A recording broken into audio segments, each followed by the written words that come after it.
I'm Valerie Stocking, and my book is called The Promised Land. I'm going to be reading a couple of sections from it. It's a coming-of-age story about a young girl's forbidden friendship with a biracial boy in the Deep South in 1966.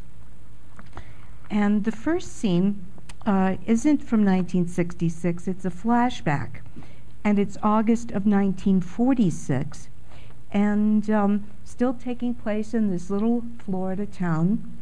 And Thaddeus Sims, who becomes the sheriff, is now a 24-year-old who has just come back from Germany, and he's at the Willets Point Country Club for dinner for the very first time with his friend Nate and Nate's parents.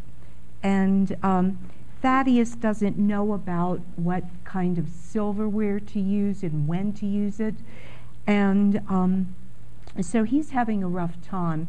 And his parents, and not Thaddeus's parents, but Nate's parents, go up to dance, and other people are going up to dance because there's a band playing. And Thaddeus looks around the room and he sees the most beautiful woman he has ever seen in his entire life.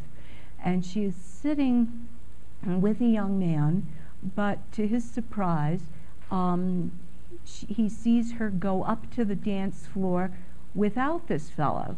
So he figures, well, why not? And he went up himself and got up the nerve to ask her to dance. So they're dancing, and the conversation is flagging a little bit when suddenly Thaddeus felt a hand grip his right shoulder and try to spin him around. He stumbled and half turned, saying, "What? Get your hands off her." It was the man who'd been left sitting at the table alone when Jessica had gone up to the dance floor. Thaddeus took him in, a good 4 inches shorter than he, but stockier. He also had more hair and wore thick horn-rimmed glasses. "Who are you?" Thaddeus demanded, even though he knew. "Thaddeus, this is my date, Bill McKendrick. Bill, this is Thaddeus." Jessica looked from one to the other, the corners of her mouth twitching into a smile. "Are you cutting in?" Thaddeus asked him coldly. Bill slowly looked Thaddeus up and down, appraising him. "What are you doing wearing a uniform?" Bill demanded. "The war's over, soldier." "I'm not," Thaddeus started to say when Bill cut in. "Or should I call you Private? Buck Private." He threw back his head and laughed. Others on the dance floor were staring and moving away from them. As Bill tilted his head up, Thaddeus could smell the bourbon on his breath. "He's drunk."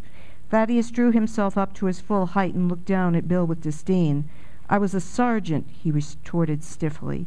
Bill was still laughing. "What's that, Buck? What'd you say?" Jessica was watching them, her head bobbing back and forth, her brown eyes large. Thaddeus knew he should give up now and let the whole thing go, just walk away. But Jessica deserved better than this chunky, obnoxious drunk. Abruptly, Bill stopped laughing and glowered at Thaddeus. He leaned forward and said in a loud whisper, "Let's take this outside, Buck." Now Thaddeus knew he should walk away. He would wind up hurting this man if they fought. Suddenly Jessica blurted, "Bill is going to law school. Thaddeus is going to be a cop." Thaddeus attempted to smile. "We're on the same side," he said. Bill glared at him and said, "You heard me. Move." He grabbed Thaddeus by the shoulder and gave him a push. This is crazy, Thaddeus thought, but he allowed himself to be pushed off the dance floor. Jessica followed them. As Thaddeus was leaving, he saw Nate glancing at him with concern. Nate mouthed something, but Thaddeus couldn't make it out, and suddenly he didn't care. Bill's fingers jabbed Thaddeus between his shoulder blades as they made their way toward the back of the dining room, heading for the main doors. Thaddeus had had enough. He turned around and snapped, "Don't touch me." Bill took his hand away from Thaddeus in an exaggerated gesture and started laughing again. "'Scuse me, Buck." Thaddeus, his head lowered, pushed the door open that led to the outside, letting it shut on Bill. Jessica was behind Bill, saying something Thaddeus couldn't hear until they were outside.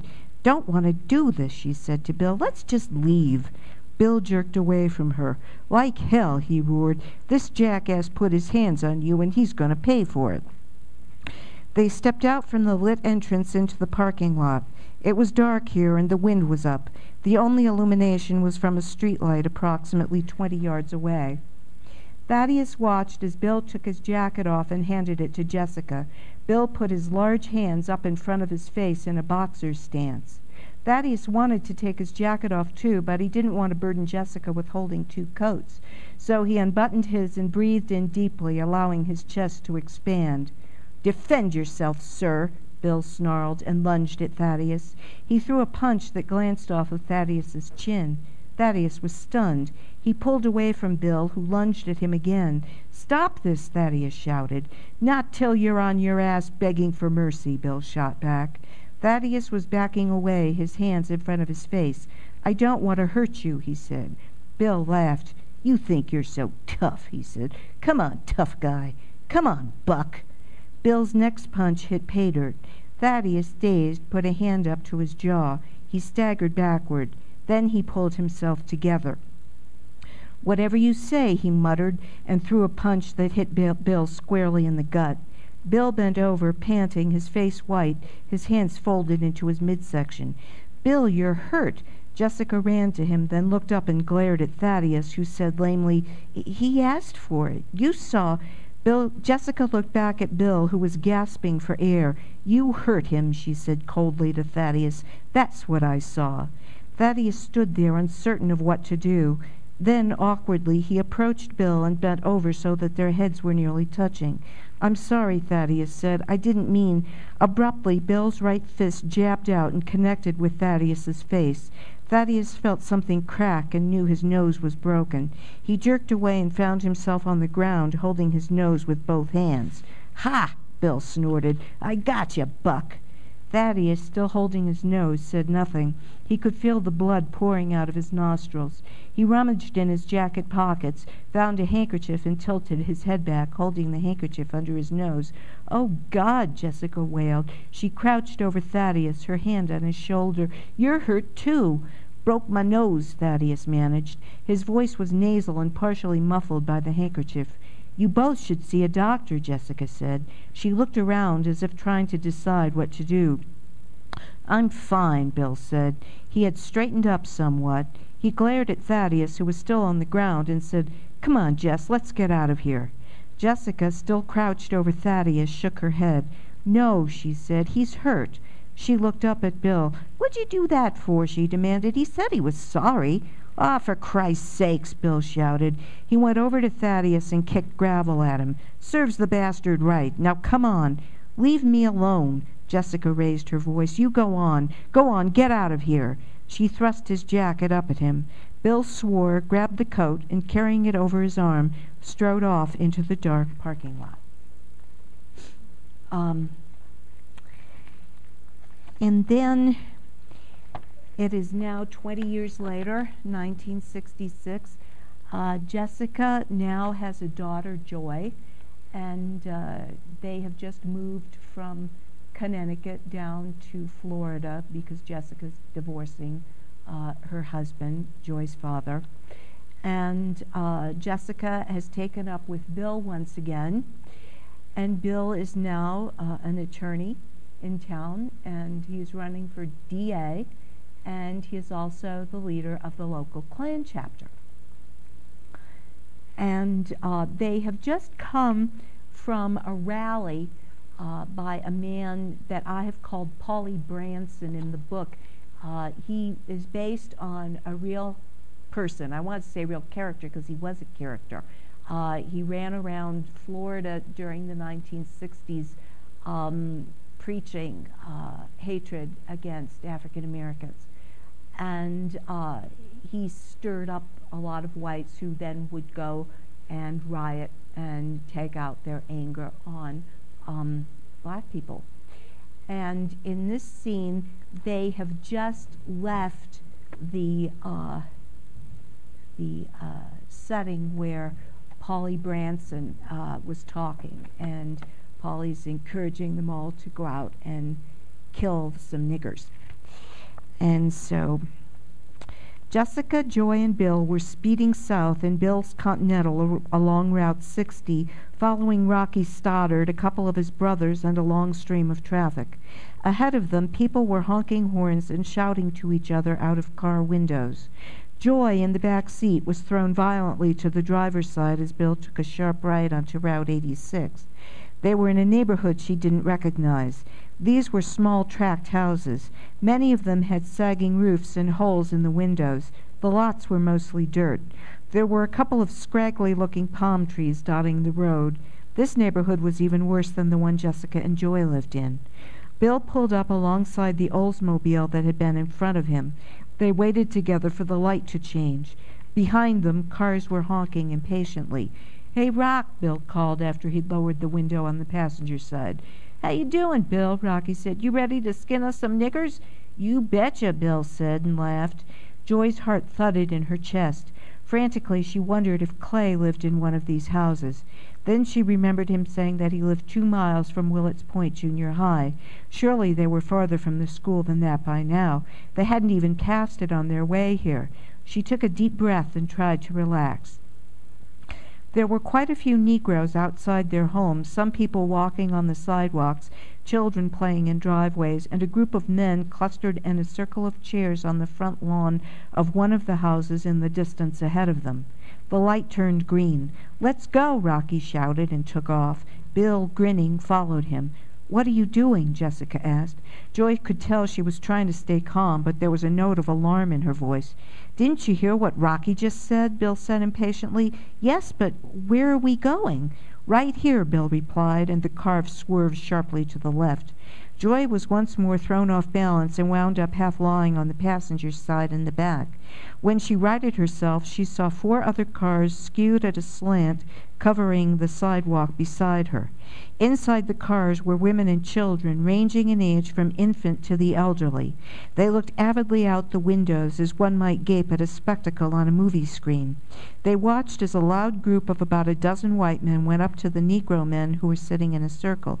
The Negro men saw them but didn't react quickly enough.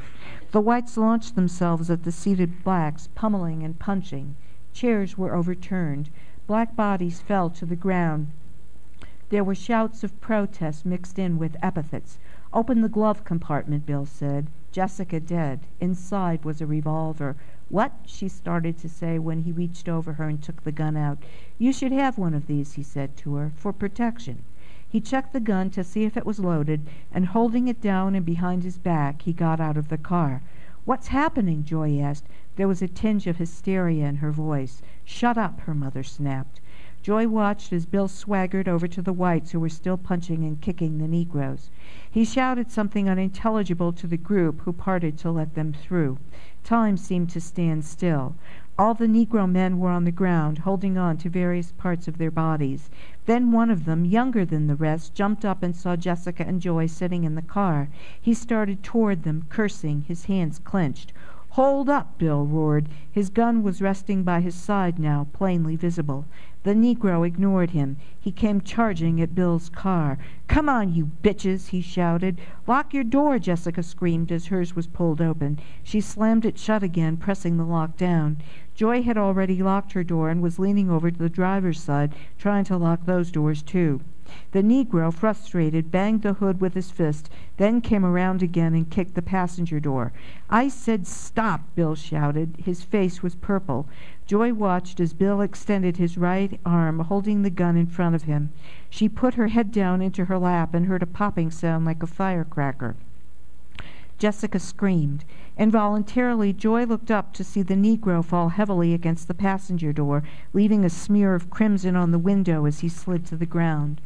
There were exclamations from the other Negroes.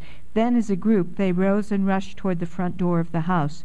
Bill shouted, "Follow me, men," and the whites moved in concert after them.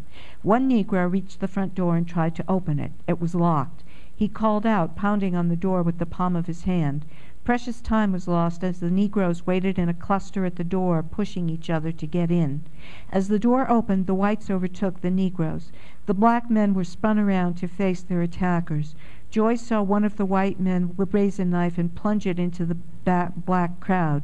There were screams as a middle-aged Negro woman wearing a house dress appeared at the front door. One of the white men pushed through the Negro men and grabbed her by the arm. She screamed, then disappeared from view. Joy was looking again, even though she didn't want to. She watched as the blacks seemed to be subsumed by the whites. At last the white men moved away. In their wake they left a crowd of 6 Negroes lying near the front door. Clothes were stained with blood. One of the blacks was moving feebly, stretching his hand out in front of him on the sidewalk. Bill joined the others in laughing triumphantly as he made his way back to the car. His expression changed when he saw the fallen Negro on Jessica's side of the Continental. "Goddamn nigger," he shouted, and moving to the passenger door, grabbed the black man by his leg and dragged him into the yard. Joy saw that the Negro's shirt was covered in blood. It all seemed unreal. Joy realized that she was shaking. Bill straightened his shirt, retucked it into his pants, unlocked the driver's side door with his key, and got in. "Will you please take us home?" Jessica's voice was barely above a whisper. Bill glanced at her as he started the engine.